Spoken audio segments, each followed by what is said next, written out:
Alam nyo ba na 64% of Filipinos ang kailangan umutang kung may emergency sila na worth 10,000 pesos? Alam nyo, nakakalungkot kasi hindi naman tinuturo sa school kung paano ba mag-manage ng pera, paano kumita ng pera. My first million pesos at 20 years old through crypto, and I eventually realized na it's not really the best way to build wealth sustainably and in the long term. And now I'm 24 and I've placed my investments in something slow and steady but tried and tested. Kahit 1,000 pesos per month lang yung kaya mo i-invest. Kayang-kaya mo to. I-drawing natin yan. Welcome to the whiteboard and we are back, and believe it or not, it's freaking 9:58 PM ng gabi ngayon. And I chose to make this video kasi I feel like you guys need to know these things kasi, you know, walang pinipiling oras ang mga emergencies. Kasi ayoko matulad kayo sa mga kailangan umutang para lang masagot yung mga emergencies nila. Hindi magandang situation yon.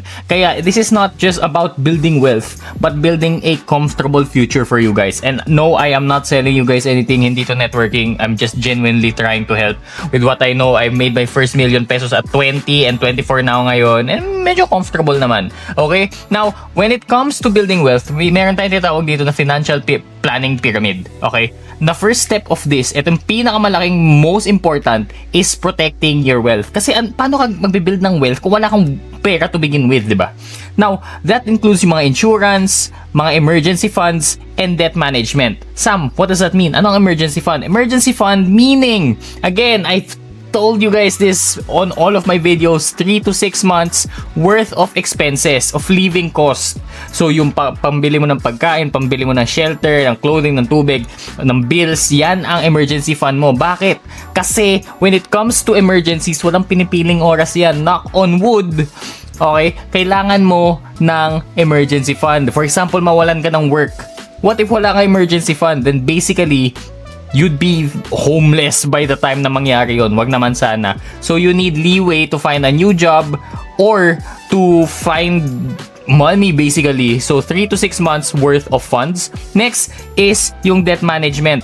Debt is a killer. Meron tayong sinasabi dito na debt bundle method. This is how you guys are to pay off your debt. Okay? Kasi I don't care what kind of investments you guys have. If may utang ka, matatalo at matatalo kayo dyan unless nakakita kayo ng gold mine na kailangan nyo ng umutang para lang mamina yon.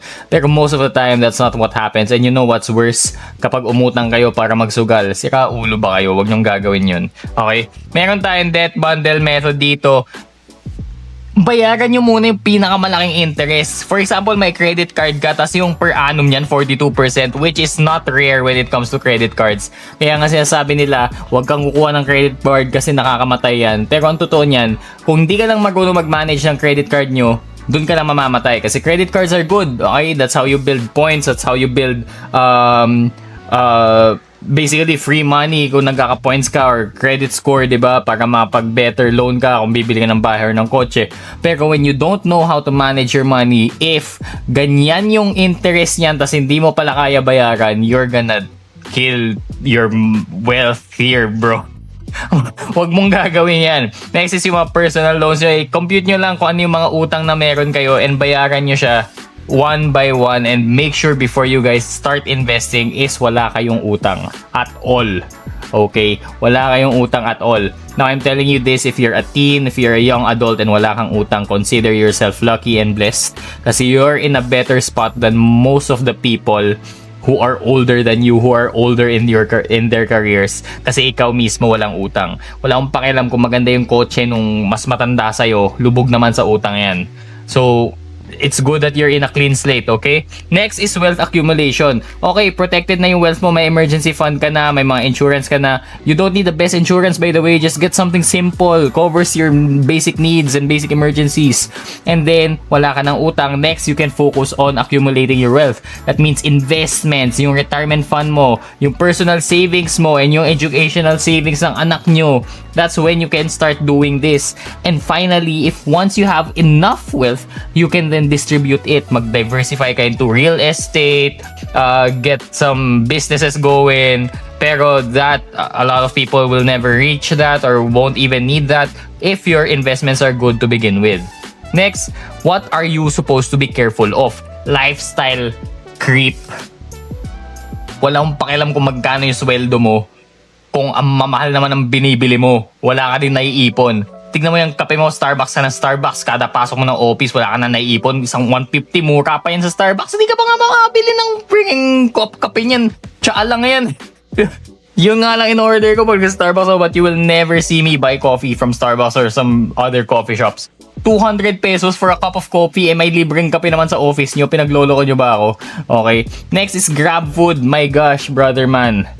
Matuto ka magluto. Shopee sale, ikaw bahala kung magkano man yan. Pero tuwing 44, 5566, ay nako, bili ka ng bili.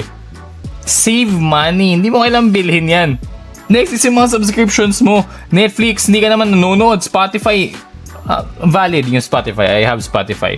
YouTube Premium, I also have YouTube Premium. Valid yun. Okay, pero yung Netflix, pero you barely watch, okay, fine. If you guys have subscriptions and you're enjoying it, keep it, okay? Pero I'm telling you, review nyo yung mga bank balances nyo, yung credit card statements nyo, hanapin nyo yung mga subscriptions na hindi nyo kailangan. May subscription kayo sa mga fitness app, di naman kayo nag-workout, i-cancel nyo na lang yan, okay?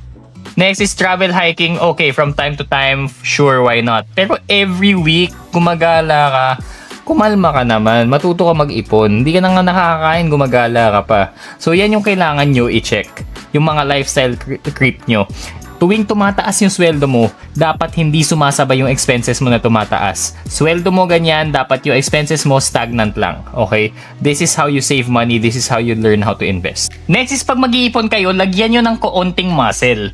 Hindi yung nasa bangko lang na yung ginigay nyo dun is 0.005% per year. Malulugi lang kayo sa, ano yan, tawag dito, inflation yan. Ilagay nyo sa mga high interest savings account like yung digital banks ngayon. Ang daming digital banks ngayon. Maribank, Cbank, Maya, di ba? Ang tataas ng per annum yan. Nasa 3%, 5%, yung iba nga 10% eh. Di ba? Pero yung normally yung ganyan promos lang. Pero utilize these things, guys. That's literally free money. Maglagay ka ng 1,000 pesos dyan. Paglabas niyan, meron ka ng 1,000, ano ba? 1,050? Oh, sabihin natin 5%. May 1,050 ka na dyan by the end of the year. That's 50 pesos more than what you could not have had. Okay? Utilize that. And take note, nagko-compound yan. I'm gonna show you guys later dito ano ba ang value ng compounding. Okay? Now, that's how you guys should, again, protect your wealth kasi nasa bangko, and at the same time, accumulate your wealth kasi may interest. Alright? Killing two birds with one stone basically. Next, is i-automate nyo yung finances nyo. Every time na may pin pumapasok dyan, i-automate nyo. What do you mean by automate? Para hindi ka ma-tempt na gastusin yung pera mo. Pagmukain mo sa sarili mo na wala ka ng pera. Okay? Every time na may pumapasok na pera or sa sweldo, automatic, i-transfer mo na agad. Let's say kung magkano man yung gusto mo i-invest, let's say 15% i-invest mo agad or 20% i-invest mo agad. Every time na may papasok na sweldo, i-automate mo na papunta dun sa investment account mo para bumili ng stocks. In my case, I used GoTrade. Yung referral link ko nasa description lang dyan if you gusto mo gawin yun. I buy S&P 500. I personally use VU. Yan yung binibili kong stock. Yun lang ginagawa ko basically. That's pretty much all of my investments.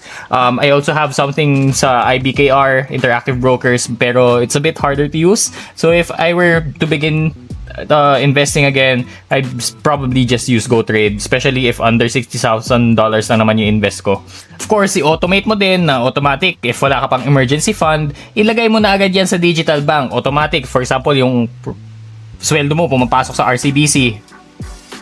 Automatic na 20% nun or 30% nun, kung magkano man gusto mo, pupunta na agad ng Maya. Then automatic na this will gain interest already. Now, yung matitira na lang sa RCBC mo is yung mga spendable money mo. So, wala na, di ba? Hindi mo na makikita, wala nang laman eh. So, yan na lang yung pwede mong gastusin. Let's say, again, let's use actual numbers here. Meron kang 20,000 pesos, yan yung sweldo mo. Okay? Let's send 50% into your emergency fund. So, magiging 10,000 pesos na lang yan. And then, ang mangyayari dito, from the 20%, from the 20K, yung ano dyan, yung 10% yan, invest natin. So, minus 2K pa. So, 8K na lang yung matitira sa RCBC mo. So, yan na lang yung pwede mong gastusin. Basically. Okay? Yun yung meaning ng automation. So, pag tumingin ka sa bank account mo, ay shucks, 8K lang pera ko. yun lang yung pwede mong gastusin. Less temptation and mas madali yung process mo of investing. Now, I'm gonna show you guys why investing at a very young age would be very, very helpful for you guys. Now, assume you're 20 years old and then ang kaya mo lang i-invest dyan is 1K per month from your allowance, etc. etc. And let's assume, okay, na yan lang ang pwede mong i-invest until maka-reach ka ng 1 million pesos. How long? Ilang buwan ba para maka-reach ng 1 million pesos?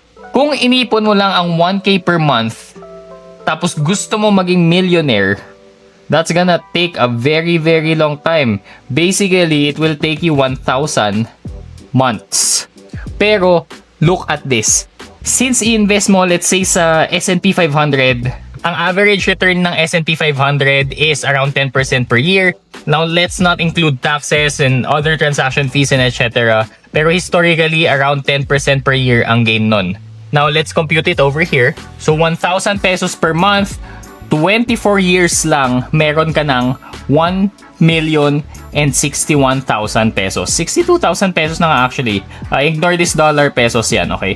Pero ang total na na-invest mo lang is 288,000 pesos. Now, I'm gonna stop yapping here. I'm gonna stop talking here and leave the rest to you guys. Kasi I can tell you guys all of these things. Pwede ako magpuyat dito hanggang 12 a.m.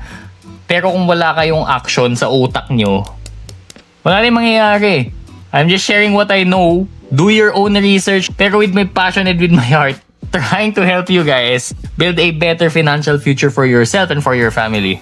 Pero if wala kayong gagawin, wala rin mangyayari. I make these videos every Tuesday and Friday because my desire is that walang mamamatay na brokey sa lahat na nanonood ng videos ko. So take action and wag ka lang manood. Comment down below ano yung mga financial practices that you do to save money and to grow your money. I'll see you sa next video and subscribe para hindi ka mamatay na brokey.